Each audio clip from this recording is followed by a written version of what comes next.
Isaías 48.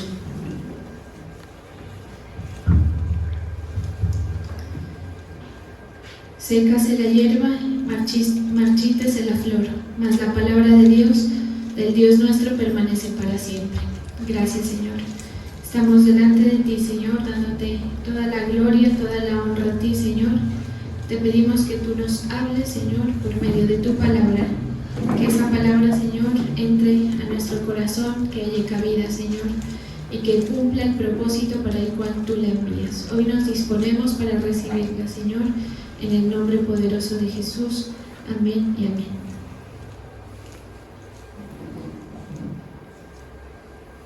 Bueno, esta palabra nos habla acerca de la importancia y el peso que ha tenido la Biblia, la palabra de Dios, a lo largo de los siglos. Dice la palabra que la palabra se mantiene y permanece para siempre. Y podemos ver esto reflejado en la historia de la humanidad. La Biblia ha sido el libro más vendido a lo largo de la historia, el libro que ha tenido más trascendencia, ¿sí? Y en la Biblia hay muchas cosas que están sucediendo hoy, que de pronto por nosotros no saber que están escritas, las ignoramos, ¿sí? Pero si usted mira, por ejemplo, esa promesa de la palabra que dice que la palabra de nuestro Dios permanece para siempre, se ha venido cumpliendo por encima de todo pronóstico, ¿sí? Y así como el peso de la Biblia es tan fuerte, el peso de la palabra de Dios es tan fuerte, así también es el peso en nosotros del propósito de Dios, ¿sí? Si el Señor ha tenido y ha cumplido esa palabra, quiere decir que en nosotros también va a cumplir el completar la obra, porque la palabra de Dios, la Biblia, fue escrita para cumplir propósitos. ¿En qué? ¿O en quién? En la vida de la gente, ¿sí? La palabra de Dios es inspirada para cumplir propósitos en nuestras vidas, propósitos que de pronto han estado embolatados, perdidos en algún punto de nuestra vida, pero que tienen como objetivo eso, ¿sí? La palabra del Señor trae como ejemplo y coloca esta enseñanza diciendo que nosotros somos similares a la hierba o a la flor del campo, ¿sí? ¿Qué quiere decir? Que nosotros somos muy frágiles. Entonces nosotros encontramos que entre nosotros y lo que Dios quiere hacer hay una diferencia, por decirlo así, bastante grande, y es que nosotros somos frágiles, así como se seca la hierba y cómo se marchita la flor. Por eso es que pone ese ejemplo. Pero dice, pero la palabra del Señor es la que permanece. Si nosotros tenemos en nuestra vida cabida para escuchar la palabra, para ponerla por obra, para irla aprendiendo, ese elemento, esa sustancia bíblica que perdura va a estar sobre nosotros, ¿sí? Haga de cuenta cuando uno toma vitaminas o cuando uno toma algún suplemento, entra a nuestro cuerpo algo que va a empezar a preservar, a conservar lo que el Señor quiere hacer, ¿sí? Entonces es importante que sepamos esto, y el Señor hoy se lo está diciendo a su corazón, porque a veces nosotros nos metemos en asuntos que no nos competen, en asuntos que son de pronto que no tienen propósito alguno, ¿sí? Y esto puede ser una serie de actividades y una serie de situaciones personales que por sí mismas no están alejadas del propósito de Dios, digamos, o mejor dicho, o que si las tomamos de manera individual, si usted toma cualquier actividad de manera individual, aparte de la palabra de Dios y de estar cerca de ella, esas cosas que nosotros hacemos carecen de trascendencia, ¿sí? Y trascendencia es lo que tiene la palabra. Entonces, si usted, por ejemplo, trabaja por una familia, si usted trabaja por hijos, si usted trabaja trabajando para mantenerse económicamente, o si usted, cualquiera que sea el propósito que usted tenga, si está apartado de la Escritura y de la enseñanza del Señor, carece de importancia, ¿sí? Y eso es algo que usted no va a sentir ahí en su corazón, que usted está remando como sin rumbo muchas veces, que se está desgastando sin razones contundentes para hacerlo, ¿sí? Entonces, ¿qué trae la palabra? Trae importancia. La palabra del Señor hace que nuestra vida cobre importancia. De pronto usted no ha sentido ahí que usted no le importa a nadie, o yo a veces he tenido como esa expresión, bueno, si me muriera yo no pasa mayor cosa, dice uno, ¿sí? Porque en realidad uno siente y se da cuenta de lo poco trascendental que puede llegar a ser nuestra vida. Pero para el Señor, nuestra vida ha sido tan importante que ha mandado primero a su Hijo Jesús a morir por nosotros, y segundo, ha dejado la palabra que ha trascendido durante el tiempo para que sea tenida en cuenta, ¿sí?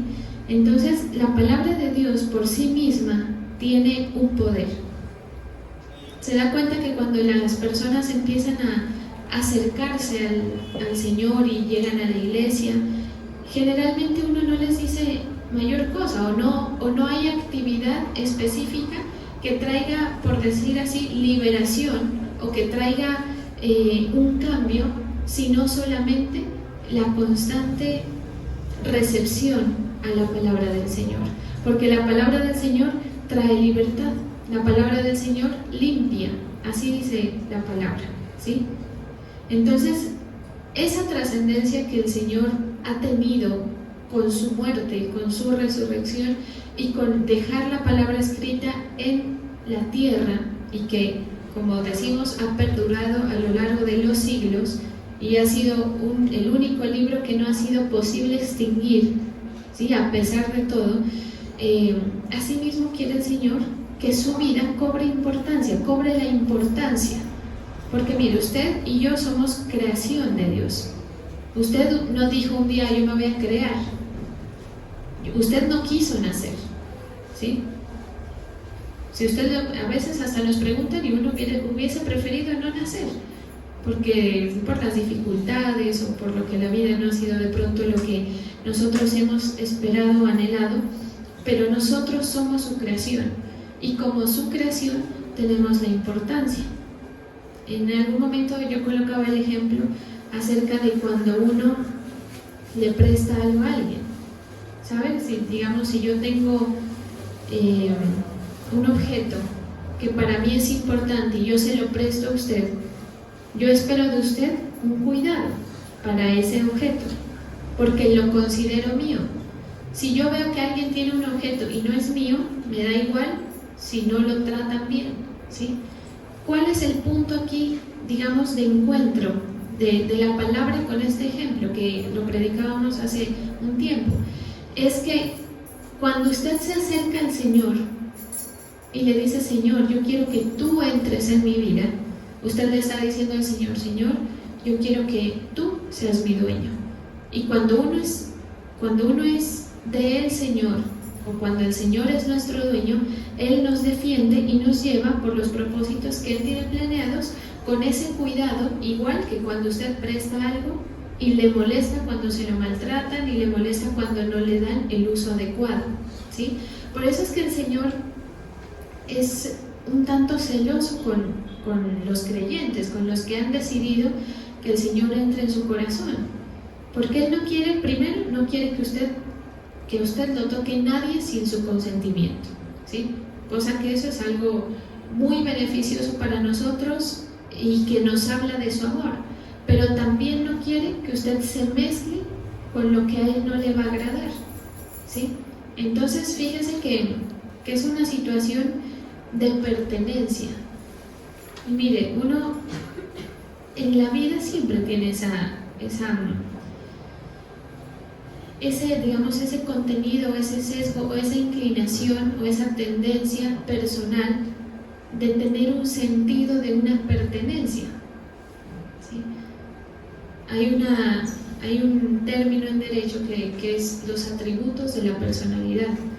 Usted y yo tenemos unas características que son atributos de nuestra personalidad. No me refiero a la personalidad, al carácter, sino a la persona, ¿sí? Cuando uno dice es una personalidad importante, ¿sí? Pero entonces, ¿qué dice esto? Que usted tiene nombre, que usted tiene una residencia, que tiene un domicilio, ¿sí? Que tiene capacidad, me estoy acordando de mis clases de Derecho, ¿sí? Y que tiene obligaciones, ¿sí? ¿Por qué menciono esto? Porque el hombre, mire que eso es una creación jurídica, eso es una creación del derecho, pero no es nada alejado de la realidad. Usted sabe de dónde vino, por ejemplo, y ese saber de dónde viene usted, ese saber de dónde se despertó usted hoy, le hace saber quién es, de dónde viene. Su nombre le hace saber a usted quién es. La capacidad o la no capacidad para hacer algo lo posiciona y usted sabe quién es ante la sociedad, por ejemplo, ¿sí? Si usted es una persona que tiene muchas posibilidades, muchas capacidades, porque se refiere a eso, a la capacidad para adquirir y contraer obligaciones, si usted tiene capacidad, si usted tiene el recurso, ya sea personal, económico o de cualquier manera, para tener capacidades, ¿sí? Quiere decir que usted allá en su fuero interno sabe en qué lugar de la sociedad se encuentra, ¿sí? Y mire que la gente vive con esos sellos que están puestos, que no están alejados de la realidad. Hay gente que dice, no, es que yo vengo de una familia pobre, por ejemplo, o yo vengo de una familia de ricos, y eso mentalmente lo posiciona diferente en la sociedad, ¿sí? Y la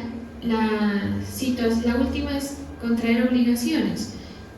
La capacidad para contraer obligaciones quiere decir que usted es capaz de obligarse a cualquier cosa, ¿sí? Por ejemplo, el hecho de que usted tenga la posibilidad de trabajar, ¿sí? Usted se obliga a hacer algo para adquirir un beneficio y eso es una capacidad. Una mascota, bueno, excepto por los perros que trabajan en la policía, pero que a la larga ellos de ahí no es que reciban mayor retribución, porque un perrito que vive en la casa de una persona, digamos que tiene los mismos beneficios, comer y dormir, ¿sí? Y la respectiva recreación. Entonces, pero si usted mira una mascota, por ejemplo, esa mascota no tiene capacidad para obligarse, o sea, para decir, voy a hacer esta actividad y voy a mantenerla en el tiempo de tal manera que yo reciba o no reciba algo, ¿sí? Entonces, miren que, ¿por qué traigo esa colación? Porque esa figura del derecho nos ubica como personas, por eso se llama ¿qué fue que dijimos? Los atributos. Usted tiene unos atributos y en el Señor también los tiene. Cuando usted está alejado del Señor, o, que también es importante decirlo, cuando usted está alejado del Señor o cuando usted ha perdido su rumbo del Señor, usted comienza a tener una inconsistencia en cuanto a su pertenencia, ¿sí? Por decir algo, si usted está en la iglesia hace un tiempo y usted empieza a titubear en su fe, usted lo primero que va a sentir es como un encontrón en cuanto al sentido de pertenencia que usted tiene del lugar donde el Señor lo ha colocado, de lo que el Señor le ha colocado a hacer. Por eso es que uno empieza, no, es que yo tal vez para esto no, es que yo creo que no tengo el llamado, no tengo la capacidad, es que yo creo que el Señor conmigo no, y cualquier pensamiento que nos quiera alejar de lo que el Señor algún día nos dijo que somos, ¿sí? Entonces, fíjese que lo primero que tiene el encontrón, o lo primero que se choquea, por decir algo, por decirlo así, en nuestra vida, es ese sentido de quién es usted, ¿sí? ¿Quién es usted? ¿Qué capacidades tiene? ¿De dónde viene? ¿Dónde es su domicilio? ¿Dónde es su residencia? Eso le hace saber quién es usted. Cuando la gente llega a los pies del Señor, por supuesto que no va a saber de dónde viene, o bueno, sabe de dónde viene y sabe que viene de una situación mejor o peor, pero no sabe lo que tiene en Dios. Y entonces el Señor con la palabra empieza a enseñar y empieza a mostrarle que usted es hijo, que usted tiene un nombre. Por eso hay un pasaje súper bonito en la palabra que dice que Él nos llama por nuestro propio nombre, ¿sí? O sea, haga de cuenta que hay una colmena de hormigas, ¿sí? Que digamos que en proporción el Señor nos puede ver así de pequeños o más aún, y hay una colmena de hormigas y a cada una el Señor le sabe el nombre. Cuando uno le sabe el nombre a alguien es porque tiene cierta importancia o porque ha tenido el suficiente tiempo de encontrarse, de convivir, ¿sí? Si no, muy probablemente lo vamos a olvidar, ¿sí? Y el Señor dice en su palabra que Él nos llama por nuestro propio nombre. Lo que Él nos está diciendo es que tú eres importante para Dios, que yo soy importante para el Señor y que Él tiene para usted unos atributos que darle.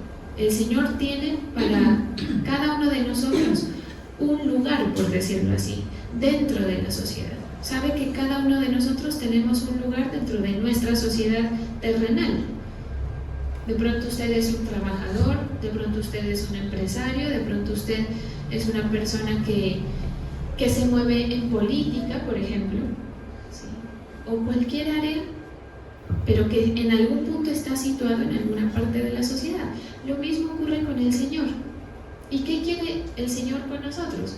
Ubicarnos, que usted entienda cuáles son sus propósitos, qué es lo que el Señor deseó con usted desde el día en que usted nació o desde el día en que usted estuvo siendo formado desde el vientre. Por eso es que a la humanidad el Señor sí o sí se le va a presentar en algún punto, ¿sí? De tal manera que nadie pueda decirnos que a mí no me presentaron la palabra, ¿sí? Y sobre todo en esta época en la que la palabra ha sido tan extendida, no solamente escrita, digamos, no solamente ha sido impresa y distribuida a todo el mundo, sino también de palabra. Y usted se mete a internet y mira un pastor, otro pastor, otra persona que habla de la palabra. ¿Y eso de qué nos habla? De que a lo largo de nuestro siglo ha venido habiendo un trabajo el cual ha permitido que se empiecen a desarrollar personas al servicio de Dios que capten más almas para el Señor, que capten más personas para atraerlas a ese propósito. O sea que eso es algo bueno, ¿sí? Ayer hablábamos de lo tenaz que está la sociedad hoy, y es verdad, está terrible, cosa que está escrita en la palabra también, pero también vemos que la obra del Señor no ha parado y que para cada sector el Señor ha colocado un delegado para contribuir al proceso personal de cada uno, ¿sí? Entonces hay que saber, o sea, el Señor quiere que usted sepa que así como la palabra ha tenido la suficiente trascendencia, o sea, o que esa trascendencia que ha tenido la palabra tiene una razón, y es que hoy usted la pueda conocer. Han habido épocas en la sociedad en que la palabra no ha estado al alcance. Es más, yo no sé si hasta ahora, pero hace algunos años había una cosa que se llamaba la ventana, no recuerdo, eran algunos números, la ventana, digamos, 334. Entonces yo me puse a investigar qué era la ventana esa, y es un sector del globo terráqueo en el que nunca ha entrado la palabra y que es imposible por temas políticos y religiosos. Yo creería que ahora ya eso se ha quitado, pero hace pocos años había. ¿Y por qué le dicen la ventana? Porque territorialmente, o sea, si uno une los puntos en el territorio en que no entra, forma un cuadradito, y por eso le llamaban la ventana no sé qué, ¿sí? Entonces, fíjese que hay gente que no logra, digamos, recibir o que por falta del trabajo, ¿sí? Por eso dice la palabra que faltan trabajadores para ir a la mies, ¿cómo es que dice ese versículo? Los obreros pocos, ajá. Y dice que hay que pedirle al Señor que envíe obreros a la mies. Sin embargo, fíjese que, mire, hay gente que se convierte al Señor en los últimos años de su vida. Y quiere decir que el Señor se le ha presentado. Es decir, que el trabajo, la palabra es como haga de cuenta, no, está escrito una espada, ¿sí o no? Una espada que es la palabra. Y haga de cuenta que alguien va con esa espada en medio de un monte, en medio de una maleza, abriendo caminos, abriendo espacios, ¿sí?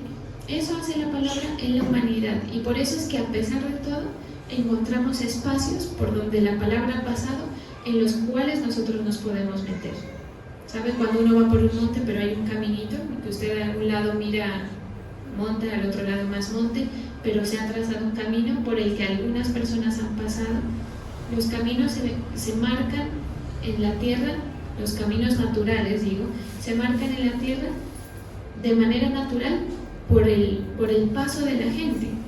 O si es carro, por el paso del carro, ¿sí? Entonces se va marcando como la huella, no hecha físicamente, ¿sí? Que también ahora ya se las hace, se hace un camino, fabricar un camino, pero el camino naturalmente se forma a través de el paso constante de mucha gente. Y mire, el Señor para nosotros ha trazado ese camino y no nos la ha dejado tan complicada, porque usted conoce o tiene cerca ejemplos de gente que ha podido transitar por ese camino de la palabra de Dios. También conoce ejemplos, algunos de ustedes conocen ejemplos de la persona que ha caminado y que ha abandonado. También conoce ejemplos de la persona que se le ha presentado la palabra y nunca quiso recibirla, ¿sí? Pero el asunto aquí es que aquel que entra a la palabra del Señor haga de cuenta que se mete al camino. ¿Y qué implica meterse al camino? Que a usted no le va a tocar andar levantándose, digamos, o subiéndose por unas ramas, unas cosas complicadas que le van a marcar heridas, que le van a provocar mucho más cansancio, sino que se va por lo más plano. Por eso es que el Señor nos dijo: yo soy el camino, ¿sí? Es decir, que el camino está trazado, basta con que nosotros nos queramos meter ahí y que no nos queramos salir, ¿sí? Porque también se puede volver atrás. O sea, usted del camino se puede desviar, ¿sí?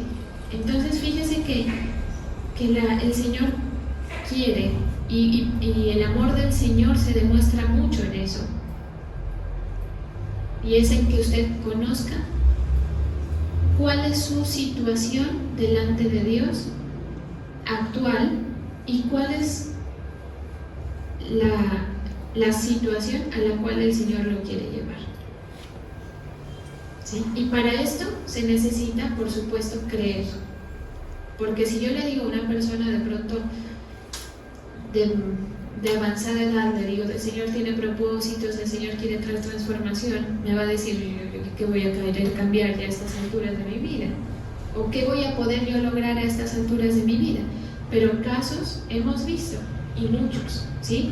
En los cuales, fíjese que la vejez, según la palabra del Señor, se puede, o se la llama como los años en los que no se encuentra contentamiento. ¿Por qué? Porque usted ya no tiene la facilidad, porque usted ya no puede producir, porque usted ya le llegan las enfermedades, porque usted ya le empiezan las complicaciones. Y según la Biblia, el destino de la vejez es esa, ¿sí?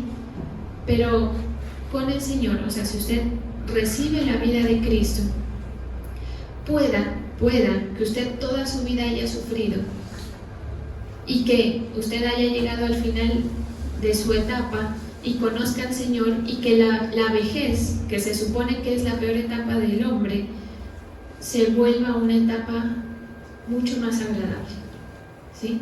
Una etapa en la que usted encuentra gozo y encuentra deleite, como mencionábamos ayer, ¿sí? Y mire, cuando uno necesita ser saciado, no importa, o sea, al momento de saciarse, ya no importa lo que ha quedado atrás, ¿sí? O sea, cuando usted, por ejemplo, por eso es que hay esa expresión cuando alguien se golpea o se cae, le dicen, tranquila, ya pasó, por ejemplo, ¿sí?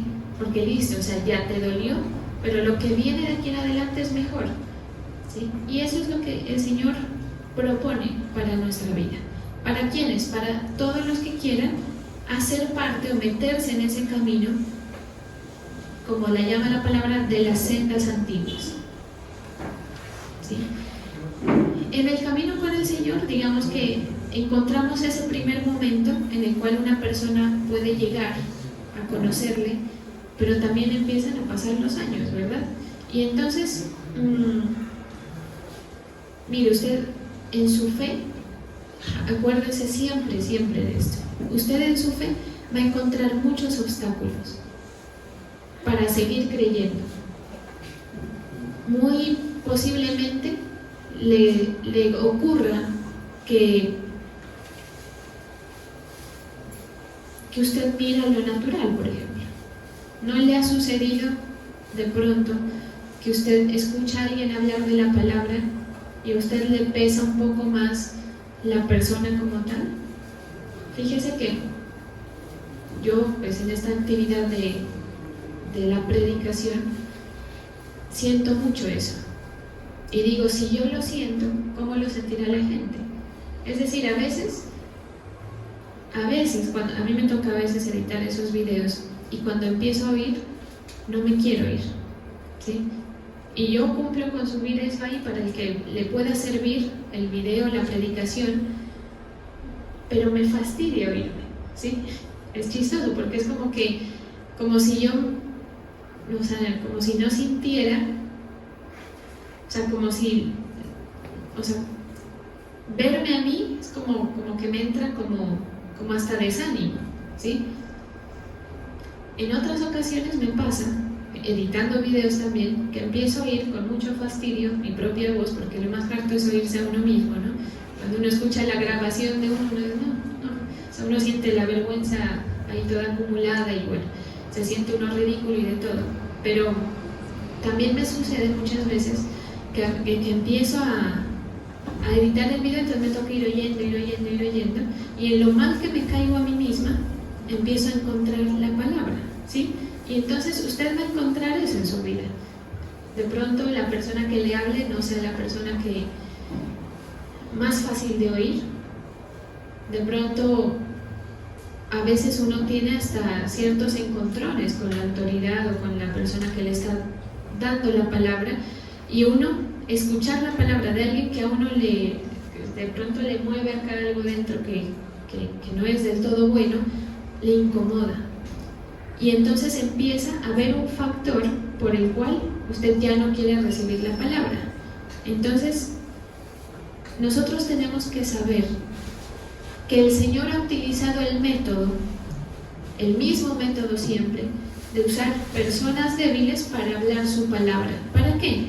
Para que solamente los que tengan fe logren sacarla, ¿sí? De pronto, si la palabra se le presentara a usted de otra manera, ¿qué tal que el cielo colocara unos altavoces y empezara la palabra a fluir? Sería mucho más, entre comillas, fácil, pero entre comillas, porque fíjese que hay muchas señales y muchas cosas que vienen de parte de Dios que la gente las ignora, ¿sí? Pero bueno, ese es otro tema. El hecho es que el Señor ha utilizado ese método para probar su fe en muchas ocasiones, y entonces hace que usted tenga que recibir la palabra de algo o de alguien que de pronto no le es muy atractivo, no le es muy agradable, pero que usted por medio de la fe encuentre la importancia de lo que el Señor quiere hablarle, ¿sí? Entonces a eso me refería cuando decía que a veces nosotros nos metemos en asuntos que no nos competen y se pierde el propósito por nosotros estar mirando al hombre, ¿sí?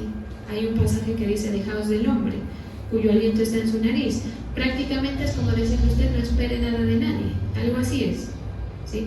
No espere nada ni siquiera de usted mismo, porque usted es hombre. Es decir, que muchas veces el camino de acercarse a la palabra radica en que alguien lo acercó y que usted mira a esa persona. Se han visto casos en que una persona trae a la otra y cuando la persona que trajo al otro se va, la otra persona también se va detrás. O también se han visto casos en que una persona trae a la personita a la iglesia, se va y la otra persona se queda, que es propiamente lo que el Señor forma en una persona cuando ha recibido, digamos, honestamente la palabra y ha encontrado a través de la fe el sentido y se ha ubicado, que es como el tema principal aquí, se ha ubicado en su corazón, en su mente, en el lugar donde el Señor lo tiene y hacia el lugar donde el Señor lo quiere llevar, ¿sí? Usted créale al Señor. Mire, yo sé que muchas veces uno piensa que las problemáticas de uno no son importantes para nadie y que a uno no le importa a nadie. Y a veces las cosas que nos afligen, como decíamos ayer, nuestros duelos internos, son asuntos que si bien no son lo suficientemente trascendentales como para armar un bololo, un berrinche o lo que sea, pues están ahí y nos duelen y nos conmueven, ¿sí? Y mire que el Señor quiere que usted sepa que a usted le importa y que su problemática le importa. El Señor no quiere que usted viva acongojado, sino que viva de acuerdo a la palabra. Y por eso es que el Señor ha puesto tanto poder en la Biblia para que pasen los años y que usted los siglos y que usted haya podido escucharla y saber que el Señor lo ha llamado para vivir libre, ¿sí? ¿Qué es lo que necesita? Acercarse a la palabra, que es la verdad. Como me decía ayer alguien, de la manera como está evangelizando. Entonces le dice, mire, sobre todo a las personas que han estado en el catolicismo y todo esto, le dice, mire, esa Biblia de la cual usted se supone que cree, al católico por ejemplo, esa misma Biblia dice esto y dice esto y dice aquello. Y a veces la gente, por no estar lo suficientemente cerca, no tiene una panorámica completa de lo que es la palabra del Señor, porque la palabra del Señor es la misma, tanto para ellos como para nosotros, ¿sí? Como una vez yo, cuando era pequeña, me puse en el colegio a discutir con una monja, pues como a debatir más bien, no a discutir de peleas, sino a debatir con una monja acerca de las imágenes, acerca de las, ¿cómo se llama eso? De los ídolos. Y entonces yo le decía, pero es que en la Biblia está. Y me decía, sí, pero es que nosotros lo tomamos como un símbolo. Pero es que en la Biblia está que no hagas ningún muñeco, ninguna imagen, ¿sí? Ni para recordar, siquiera, ¿sí? Entonces, mire que la palabra está en la sociedad, pero a veces no hay el suficiente acercamiento. ¿Usted cree que la gente, bueno, algunos sí, muy pocas personas, pero usted cree que la gente que recurre, por ejemplo, a las misas, que son cultos un poco más, ¿cómo se puede decir? O sea, como cuadriculados, ¿no? Como que tal oración, tal cual como la decimos, o sea, la oración no sale de dentro de usted, sino que usted se la aprendió, y cosas así más estructuradas. ¿Usted cree que esas personas, después del sermón del domingo, que creo que es el día que van a ir a su casa a investigar, a decir, voy a mirar a ver qué fue lo que dijo el padre o el sacerdote? La mayoría no. Y los que lo hacen, fíjese que es el caso de Martín Lutero, ¿no? Martín Lutero era un monje católico. ¿Y a él qué le pasó? Usted sabe que en aquella época la Biblia estaba escrita en latín y solamente las personas conocedoras del idioma podían recurrir a ella. Y en las misas la Biblia se la leía en latín. O sea, una cuestión súper sesgada a lo religioso y no a lo directo con Dios. Y entonces esta persona conocedora, Martín Lutero, cogió y dijo, a ver, voy a ver, ¿qué más dice? Entonces se pone a investigar y se da cuenta de que hay muchas cosas que los otros sacerdotes decían que no están escritas así como ellos los dicen, sino que están escritas de otras maneras. Y es ahí cuando nace lo que hoy conocemos como el protestantismo, que es, pues sin querer meternos o encajarnos en alguna religión, es lo que nosotros hoy practicamos. Es decir, nosotros procuramos estar dirigidos lo más posible a la palabra, estrictamente lo que ella diga, y fíjese que casi que no hay chance a hacer, ¿cómo es que se dice?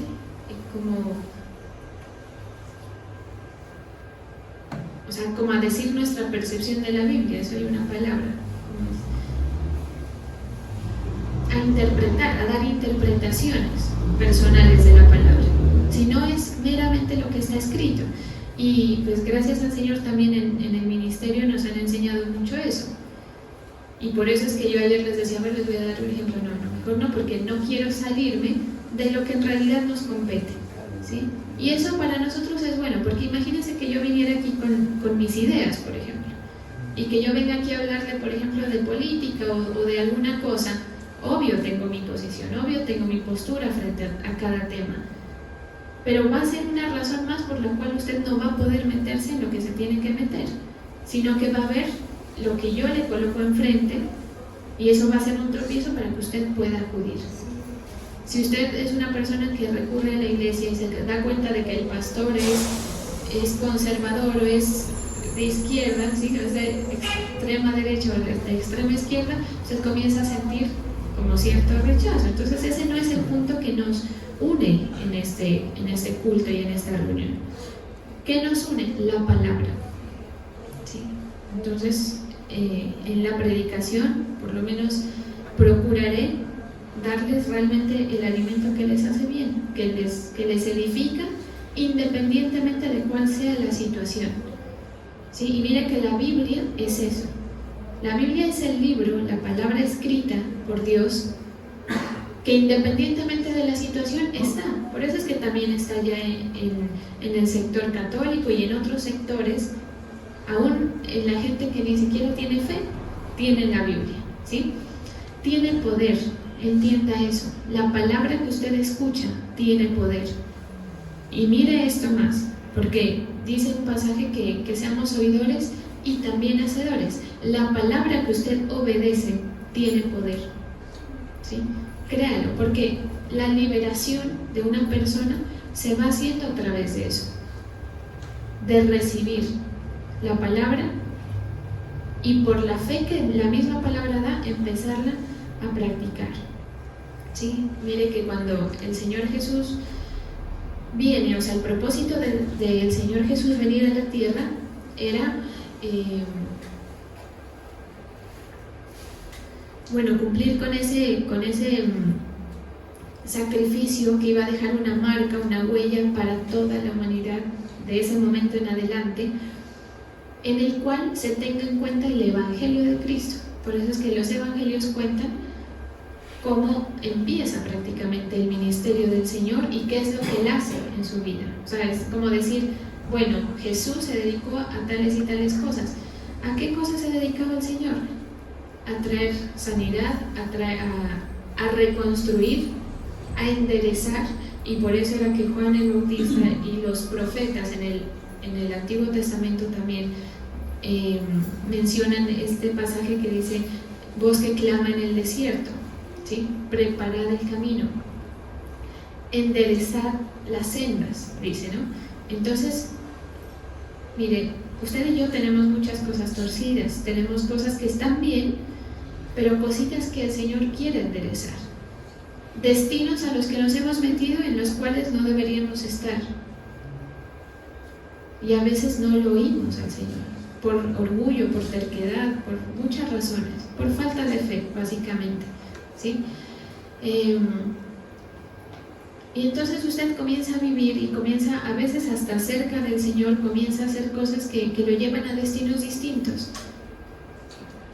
¿Sí? El Señor quiere enderezar. ¿Sí? Dice que todo valle sea alzado y baje. Dice, voy a leer la versión, no sé qué versión es, pero la puse aquí, se me olvidó poner el datico, pero mire lo que dice: voz que clama en el desierto, preparad el camino a Jehová, enderezad calzada en la soledad a nuestro Dios. Todo valle sea alzado y bájese todo monte y collado, y lo torcido se enderece, y lo áspero se allane, y se manifestará la gloria de Jehová, y toda carne conjuntamente lo verá, porque la boca de Jehová ha hablado. Voz que decía, da voces, y yo respondí, ¿qué tengo que decir a voces? Que toda carne es hierba, y toda su gloria como flor del campo. Si usted es una persona que está en bienestar, esa gloria, porque a eso se refiere la palabra, es como flor del campo. Va a llegar un momento, por eso es que hay temporadas, ¿no? Y cuando nos enseña la palabra la vida de José, por ejemplo, él muestra en sus visiones temporadas de vacas gordas, temporadas de vacas flacas. Usted las ha vivido y yo las he vivido, cada uno en su contexto, ¿sí? La gloria que usted pueda sentir es tan corta como la flor. ¿Por qué como la flor? Mire que la planta siempre está, ¿sí o no? Y la flor florece por temporadas. Es por eso que la palabra lo dice así. Entonces dicen, no, es que está en temporada de florecer. Entonces florece durante un tiempo, luego se quita y queda la matica solita. ¿Y qué es lo agradable de la planta? La flor, ¿sí o no? O sea, para nosotros es atractivo tener eso bonito de la vida. Porque mire que a pesar de lo mala que puede llegar a ser o de lo difícil que puede ser, hay un lado bonito de la vida. Hay un lado en que usted se alegra, en que usted encuentra contentamiento, usted encuentra gusto en las cosas. Y hay muchas cosas que usted va a hacer para satisfacer esa necesidad. ¿Sí? Pero si usted pone su esperanza, por decir así, en esa flor, que es el momento bonito, pues se va a acabar. Y cuando se quite, pues usted va a ser decepcionado de lo que esperaba, ¿sí? Lo que usted de pronto sabe o no sabe es que la flor vuelve a aparecer. Son temporadas, ¿sí? En los que usted a veces está más arriba, más abajo, pero que lo importante es que la planta siga viva, ¿sí? Y que, así como dice, toda carne es hierba, y que en esa debilidad, porque la hierba en la palabra se refiere a eso, al aspecto débil, usted encuentra la gloria, pero en Dios. Eso es lo que el Señor nos quiere decir con y por eso era como voz que clama en el desierto. Eso es como, mejor dicho, a ver quién oye en un desierto. Imagínense las plantas que están en el desierto, que les digan, va a venir para ustedes el agua, o va a venir para ustedes el momento bueno, la buena temporada, por decirlo así, ¿sí?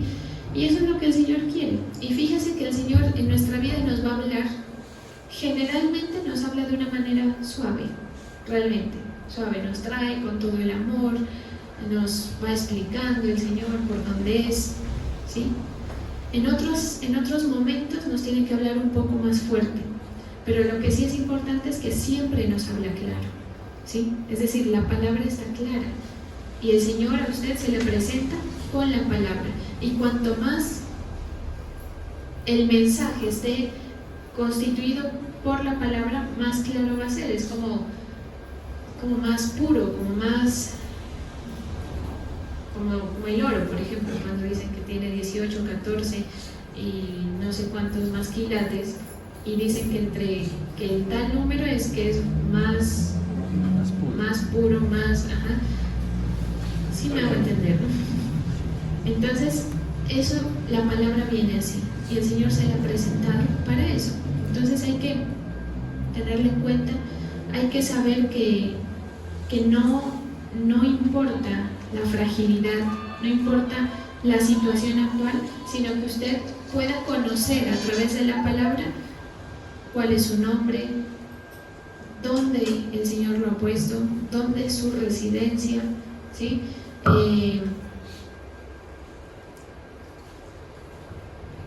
¿Qué fue que más dijimos?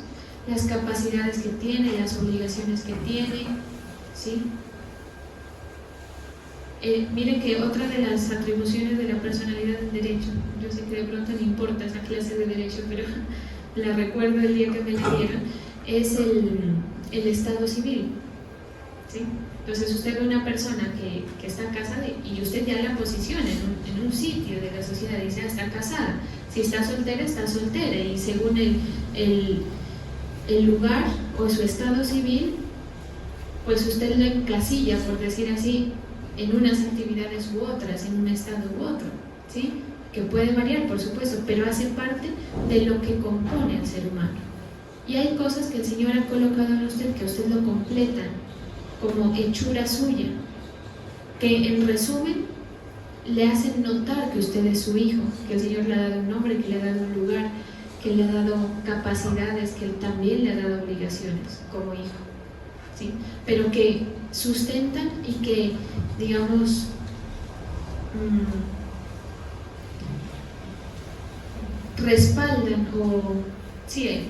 respaldan esa necesidad que tiene el hombre de sentir esa pertenencia, ¿sí? Que es lo que usted es. Entonces es importante lo que usted piensa de usted mismo frente al Señor. Es importante no lo que usted piensa de usted como usted solo, sino lo que usted es delante del Señor, porque eso le va a hacer ver lo que puede llegar a venir. ¿Sabe? Hay veces que nosotros dejamos de pedalear o haga de cuenta que estamos cavando un hueco y dejamos de cavar porque no sabemos qué es lo que va a venir más adelante. Y hay una imagen, no sé si la han visto, que anda circulando por internet, o andaba, yo no me acuerdo, bueno, no sé, que es de una persona que está buscando diamantes y está cavando y cavando y cavando y cavando, y se ve todo el huequito por el cual está cavando y está muy cansado y le falta poquito para llegar al diamante que quiere encontrar, pero se cansa y se va de tanto cavar. Eso pasa cuando uno no sabe a dónde va, cuando uno no sabe qué hay detrás, en el caso del ejemplo de la tierra, pero el Señor a usted le está diciendo hacia dónde lo quiere llevar. Quiere decir que cuando usted se sienta cansado, acuérdese de las cosas que el Señor le ha prometido y le ha dicho. Porque a veces, claro, el cansancio hace que uno no quiera seguir guerreando, seguir peleando. Pero si usted le dice, es como vamos, ya falta poco para la meta. Algo así es lo que hace el Señor, diciéndonos, quiero llevarte hasta acá, quiero quitar esto de tu vida, quiero traerte a libertad.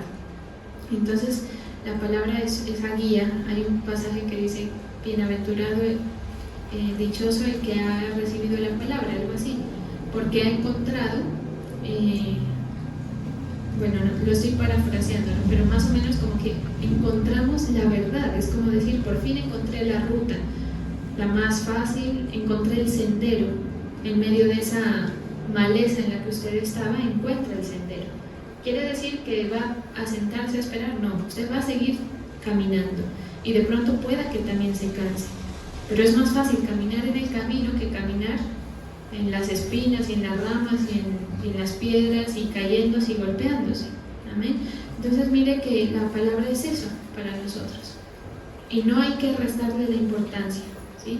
No mire lo natural, mire el contenido de la palabra, no mire al hombre, mire la palabra que sale de la boca de esa persona para beneficio suyo, que el Señor ha colocado para alimentarlo a usted, ¿sí? No mire las otras áreas que pueden llegar a su vida naturales que ponen tropiezo, porque se va a encontrar con que, no, pero es que si es así ya no creo. Y cuando uno ha decidido seguir al Señor, pues no es para volver atrás, sino para seguir caminando, ¿sí? Y fíjese que aún el Señor utiliza cosas que son momentáneas. ¿saben? Yo sé que aquí más de uno se ha decepcionado porque el Señor ha quitado a alguien que en su momento le habló, por ejemplo, ¿sí? Que en su momento fue su autoridad. Entonces, la persona que más le echaba los sermones es la que hoy ya no está. Y usted ante eso, ¿qué va a hacer? Decepcionarse y decir, no sirve, porque mire, esta persona de la que tanto hablaba, que se le llenaba la boca, o sea, no importa. Hoy puedo yo estarles diciendo la verdad y luego yo puedo estar, Dios me guarde de que eso suceda, pero puedo estar en otra actividad renegando incluso de la palabra, y eso no quita que la palabra que se dio en algún momento era veraz. ¿Por qué? Porque venía de la Biblia, ¿sí? Del libro, que no lo escribí yo ni lo escribió nadie, sino que lo escribió el Señor por medio de personas, sí, pero lo escribió inspirado, ¿sí? Y si usted se pone a investigar un poco acerca de la historia de la Biblia, se va a dar cuenta de lo fascinante y de lo milagroso que puede llegar a ser el recopilar esa información que ante los ojos de otras personas puede llegar a ser meramente histórica, pero para nosotros es algo espiritual, ¿sí? Y que, fíjese que la palabra ni siquiera se la contradice, ya está testificado que es algo histórico, ¿sí? O sea, si alguien no tiene fe, pues lo verá como un libro histórico, pero que sí sucedió. Nosotros que tenemos fe, sabemos la importancia y para qué el Señor nos la llevó, para que sepamos todo lo que Él quiere que sepamos de nosotros delante de Él. Vamos a darle gracias al Señor.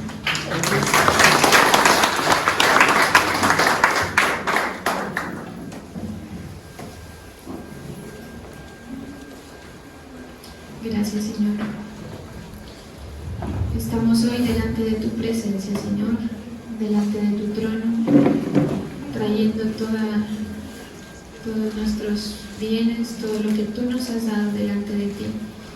Bendigo, Señor, a aquellas personas que faltan delante de ti, que traen sus peticiones a tu altar, que son movidas en la fe, Señor, para que tú obres en su necesidad, para que tú traigas las respuestas, para que tú te ocupes de ellos, Señor. Te pido, Señor, que tú ministres a cada uno, que esa oración, que ese clamor llegue delante de tu presencia, Señor, a los diezmadores, a los ofrendadores. Los bendigo en este momento en el nombre de Jesús. Amén.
Sacrificios los colocamos delante de ti.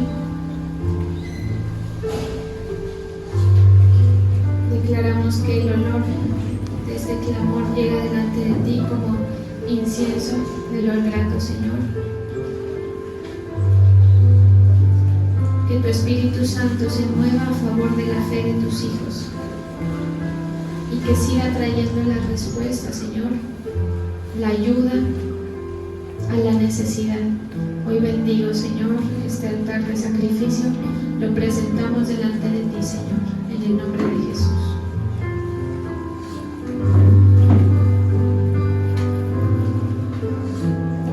Gracias, Señor. Aquí estamos delante de ti, dándote gracias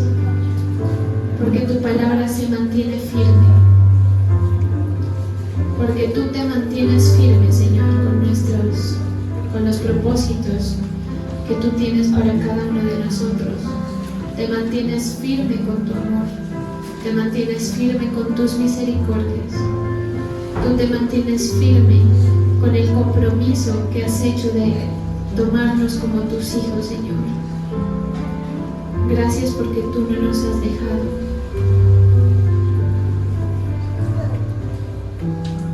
Gracias porque tú eres el único que no abandona, el único que no decepciona. Es por eso, Señor, que nos aferramos a ti con toda nuestra fuerza, con todo nuestro corazón. Te creemos solo a ti, Señor, porque sabemos que solamente de ti podemos esperar. Solamente de ti podemos recibir.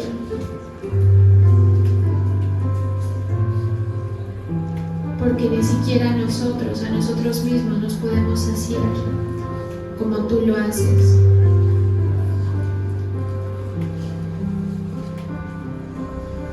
Fortalécenos, Señor, en nuestra fe. Fortalece a tu pueblo. Recuérdale, Señor, a cada uno de los que está aquí, cuánto tú lo has amado, Señor, cuán importante es para ti. Llámanos por nuestro propio nombre, Señor. Déjanos sentir que nos estás llamando por nuestro nombre personal.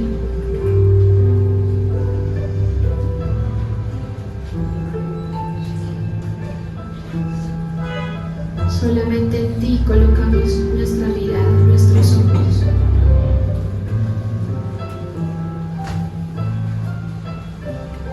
No queremos soltarnos, Señor,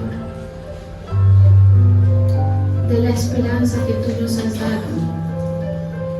No queremos soltarnos de la bendición sobrenatural que tú has traído para nuestra vida, Señor. Mueve tu Espíritu Santo en medio de nosotros. Trae libertad, trae sanidad, Señor. Quita el temor.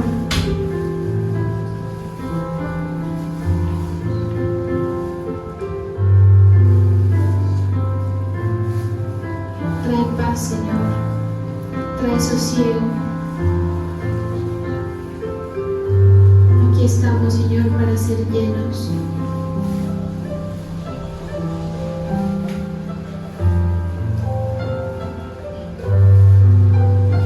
Gracias porque aún te encargas muchas veces, Señor, de recordarnos lo frágiles que somos, para que no nos apartemos, para que nuestra alma no se aparte de ti, porque eso también es cuidado para nosotros. Tú has sido bueno, Señor. Tú has sido fiel. Perdona nuestras inconsistencias, Señor, nuestra infidelidad contigo. Pero hoy renovamos nuestra vocación y te decimos: queremos seguir caminando contigo, Señor. Queremos seguir viendo las cosas que tú harás.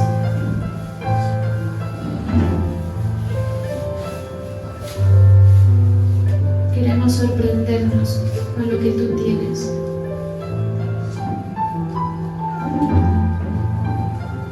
Gracias porque nos has hecho tuyos, Señor, porque tú nos cuidas,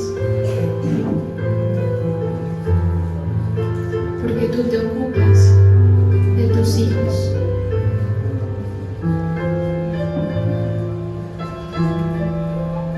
Queremos estar preparados para cuando tú vuelvas, Señor.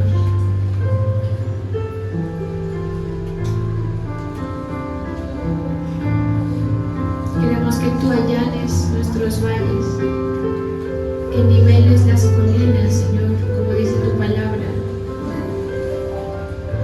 para que nos encuentres aptos.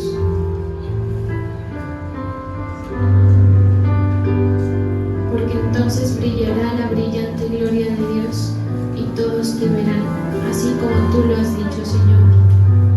Aquí estamos esperando esperando lo que tú estás haciendo. Dejamos nuestras cargas delante de ti, los temores, todo cansancio, lo dejamos delante de ti. Y te pedimos que renueves la fuerza, que vivifiques.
Gracias, Señor. Te pedimos que nos sigas permitiendo disfrutar de tu presencia en